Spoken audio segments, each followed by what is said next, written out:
Oklahoma City police officer. The original investigation was intensive and by all accounts professional.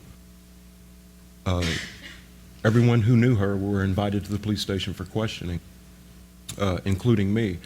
I was interviewed in March of 1983.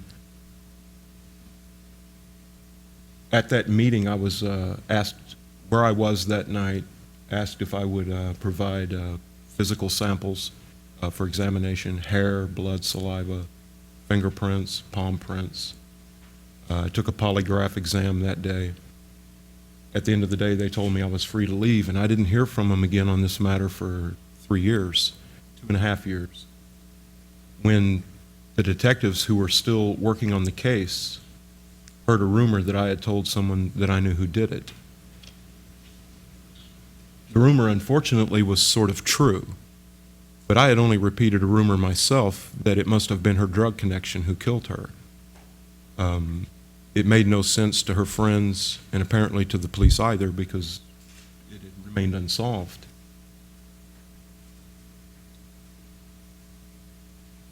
Unfortunately, what the police heard was that I said my drug connection did. It's not true. I never said that. My second encounter with the detectives was substantially different from the first. The tone was different. It was much more harsh.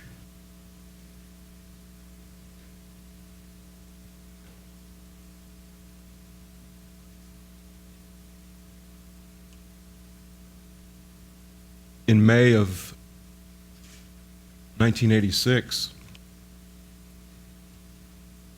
the district attorney for Oklahoma County, Robert Macy, filed a first-degree murder charge against me. The police believed that I was lying and that I had knowledge material to the crime. And the matter simply got out of hand. So let me skip to the trial at this point. What were your feelings during the trial? Could you believe you were in that situation, that it had gotten to that point? Well, before the trial started, I sat in the county jail for a year. So I had time to reflect on my situation. And I was surprised that I was unafraid. When I was a kid, I did well in school. I had a good family. My father was in the military, and we were raised to believe in our community and our family and in our country. I remembered all the lessons that I had learned from my teachers regarding the Constitution and why we are a proud nation, because we have a Constitution that protects us from bad government's misconduct. So we went into the trial with a fair degree of confidence. I thought that it would be okay.